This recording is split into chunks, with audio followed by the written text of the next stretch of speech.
नमस्ते। आज की इस प्रस्तुति में हम एक बहुत ज़रूरी सवाल पर गौर करेंगे।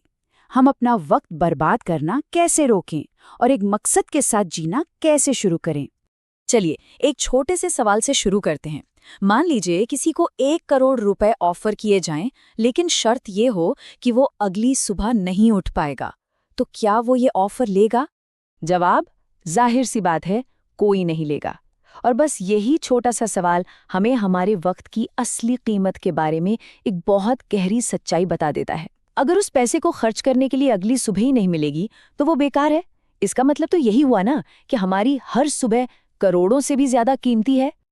देखिए, हम पूरी जिंदगी मौत से लड़ते हैं, जो कि जिंदगी का अंत है, लेकिन हम उसी चीज को बड़ी लापरवाही से बर्बाद करते हैं जिससे जिंदगी बनती है, यानी समय। है ना ये एक अजीब सी बात? तो चलिए जरा और गहराई में जाकर समझते हैं दांव पर असल में क्या लगा है। ये जानने के लिए हमें अपने हर दिन को एक बिल्कुल नए नजरिए से देखना होगा। हजारों साल पहले अथर्ववेद जैसे हमारे प्राचीन ग्रंथों में भी समय को एक तेज घोड़े की तरह बताया गया है जो किसी के लिए नहीं रुकता। अब या तो हम इस घोड़े पर सवारी कर लें या फिर उसे दूर जाते हुए देखते रहें। इसको ऐसे सोचिए कि हर सुबह हमारे खाते में ठीक 86,400 सेकंड्स जमा होते हैं, ना एक ज्यादा ना एक कम, हर रोज। अब जरा सोचिए, अगर ये सेकंड्स नहीं बल्कि 86,400 रुपीस होते और शर्त ये होती कि आधी रात तक इन्हें खर्च करना ही है वरना ये जीरो हो जाएंगे, तो हम सब कितनी सावधानी से एक एक रुपया खर्च करते, है ना? हम पैसे की कीमत तो समझते हैं, लेकिन उन सेकंड्स को यूं ही गवा देते हैं जो असल में कहीं ज्यादा कीमती हैं। तो सवाल ये उठता है कि हम अपनी इस सबसे कीमती चीज को अपनी उंगलियों से फिसलने क्यों देते हैं? इसके पीछे आज के जमाने के दो बहुत बड़े कारण हैं जो हमारी काबिलियत को धीरे धीरे चुरा लेते हैं। देखिए, मामला ना बस दो चीजों पर आकर अटक जाता है।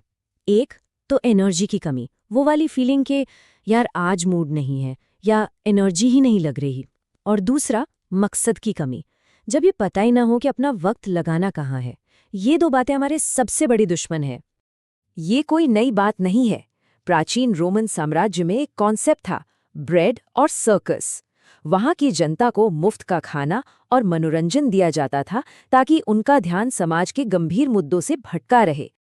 और आज का सर्कस क्या है? वो है कभी ना खत्म होने वाला सोशल मीडिया और ओटीटी स्ट्रीमिंग। ये प्लेटफॉर्म्स बनाए ही इसलिए गए हैं कि हमारा ध्यान उन चीज़ों से दूर रहे जो सच में ज़रूरी हैं और हम बस बैठे बैठे चीज़ें कंज्यूम करते रहें। और इसका ना एक सीधा साधा हिसाब भी है पैसों में। मान लीजिए किसी की सैलरी 30,000 रुपये महीना है। अगर वो दिन का सिर्फ 1 घंटा भी सोशल मीडिया पर लगाता है तो महीने के लगभग 1,365 रुपये गए। 3 घंटे तो 4,000 से ज्यादा का नुकसान, और अगर 5 घंटे तो लगभग 7,000 रुपये। ये सिर्फ वक्त नहीं जा रहा, ये हमारी जेब से पैसा जा रहा है।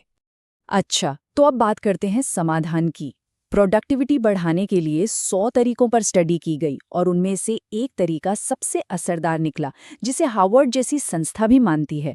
हम सबने टू डू लिस्ट तो बनाई है, पर उसके साथ दिक्कत ये है कि वो हमारे सबसे कीमती रिसोर्स यानी समय का हिसाब नहीं रखती। वो बस कामों की एक लंबी लिस्ट होती है जिसमें ना तो कोई प्राथमिकता होती है ना कोई मकसद। तो इसका हल है टाइम बॉक्सिंग।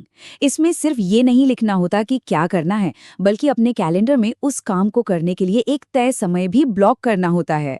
मतलब काम को सिर्फ लिखना नहीं है, उसे समय के साथ पैक कर देना है।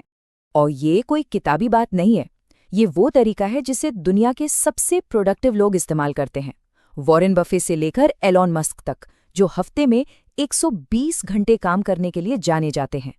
बिल गेट्स ने तो खुद बताया था कि उन्होंने जब बफे का कैलेंडर देखा तो उसका एक एक मिनट पहले से तय था। लेकिन सिर्फ एक शेड्यूल बनाना काफी नहीं है। अगर मंजिल ही पता ना हो तो शेड्यूल बेकार है। यहीं पर स्मार्ट फ्रेमवर्क काम आता है। यह हमारे टाइम बॉक्स को एक सही दिशा देता है।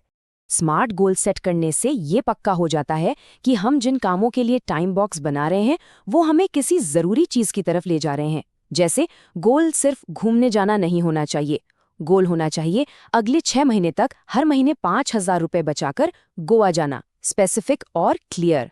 जो लोग कुछ हासिल करते हैं और जो नहीं कर पाते, उनके बीच सबसे बड़ा फर्क यही होता है कि वो बहुत कम उम्र से ही अपना समय कैसे लगाते हैं, कैसे इन्वेस्ट करते हैं। वॉरेन बफे को देखिए, वो पैसे के निवेश में माहिर इसलिए बने क्योंकि वो पहले अपने समय के निवेश में माहिर बने थे। जब दूसरे बच्चे खेल रहे होते थे, तब वो 6 साल की उम्र में घर घर जाकर सामान बेच रहे थे।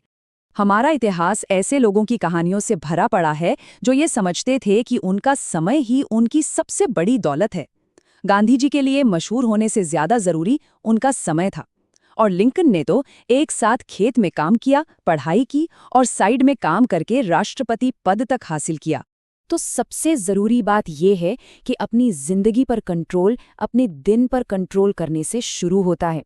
जो इंसान अपनी दीवार पर टंगे कैलेंडर पर राज नहीं कर सकता, वो बाहर की दुनिया पर क्या राज करेगा?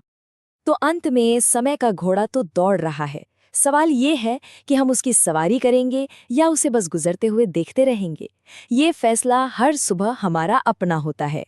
आज के इस विश्लेषण में इतना ही।